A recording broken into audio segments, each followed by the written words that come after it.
Guys যাই হোক এই জায়গায় ভাই ডেয়ার নিয়ে নিছে। তো আগে বলেন যে আপনার গার্লফ্রেন্ড আছে? এই বয়সে গার্লফ্রেন্ড থাকা স্বাভাবিক আছে। তাহলে আপনার একটা ডেয়ার দিই। ডেয়ারটা হচ্ছে আপনার গার্লফ্রেন্ডের কাছে ফোন দেবেন। ফোন দিয়া জাস্ট বলবেন যে তোমার এখন আমার ভালো লাগে না, আমার অন্য একটা মেয়ে ভালো লাগে, আমি তার লাগে রিলেশন করবো, তোমার লাগে ব্রেকআপ। তারপর দেখি কি বলে। क्या बात है सर, क्या बात है सर। এখন কথা হলো গিয়া আমি এখন যারে ফোন দিই আমার গার্লফ্রেন্ড মানে ফোন ইউজ করে না। আপনি কোনো মেয়ে ফ্রেন্ড আছে? আছে। আচ্ছা তাহলে মেয়ে ফ্রেন্ডের ফোন দিয়ে প্রপোজ করবেন। ওকে গাইজ চলেন এই জায়গায় ভাই এই জায়গায় ডেয়ারটা কমপ্লিট করতে পারে কিনা দেখা যাবে। মানে এমন ভাবে বলবেন যাতে না বোঝে যে আসলে না সিরিয়াস। হ্যালো। এখন তোমার একটা কথা বলার ছিল। আইডি পরে আর এই আইডিতে আমি অনেক চেষ্টা করছিলাম, আমার ওটাই নাই। পরে সেদিনকে দেখলাম আমার আইডির সামনে আসছে।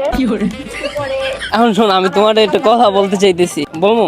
কি অনেকদিন যাবতই বলতে চাইতেছি, পারতেছি না আর কি। আচ্ছা যাই হোক, আমি আগে নিমের কথা জিজ্ঞেস করি। আমি যে চলে আসার পর নিমের সাথে কি রিলেশন করছিলেন? বলছি আমি চলে আসার পর কি নিমের সাথে রিলেশন করছিলেন? আচ্ছা গাইস এই জায়গায় ভাই ডেয়ারটা কমপ্লিট করতে পারলো না। ধন্যবাদ ভাইয়া যেটা